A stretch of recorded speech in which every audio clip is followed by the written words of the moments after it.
Hello, welcome to Loremaster's Lair. I'm your Loremaster, here today still in the middle of our Starfinder celebration. We have been working through the Veskarium, so today we'll be going one step closer to the end of the journey. Today looking at Vesk-7. Let's get started. The two planets, Vesk-7 and Vesk-8, are the outermost planets in the Veskarium star system. The natives of these two planets, the Kothamas, refer to Vesk-7 as New Home. The two planets have the same orbit, but revolve around the Sun in opposite directions, twice a revolution passing by each other and passing between them their shared moon. The only natural species on the planet are the Kothamas, giant, woolly, and easygoing creatures. Well, natural is not quite correct, as they are naturally from Vesk-8 and moved over here over the years.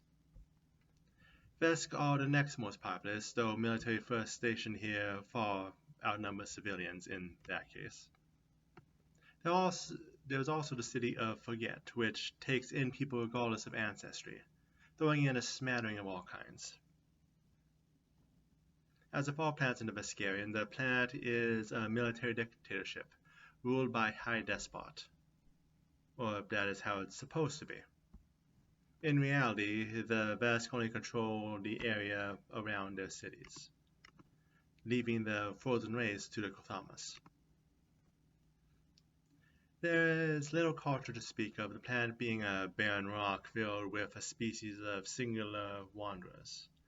But there is one thing to mention: Traverse, the moon, and, of course, also the time when the two planets meet and exchange their moon, known as meet.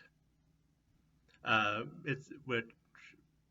that time, a magical gate opens connecting the two worlds, allowing the Kothamas on one planet to meet with their kin on the other. Outside of the moon, the planet of Vesk-7 has two large cities of note. The first is, of course, Command 7, the head of the local Veskarian government. However, in these frozen race, it is more of a waypoint and a supply depot for the military on the planet. However, we also have the city of Forget. While part of the Vesk government, nominally, the out-of-the-way city is set up by and is for those who are running away from their past for one reason or another, all working to survive in the frozen tundra together. Which brings us to the end of today's video. But that's only half the story. So next week, why do we not pay one more planet a visit and look at Veskate? See you then.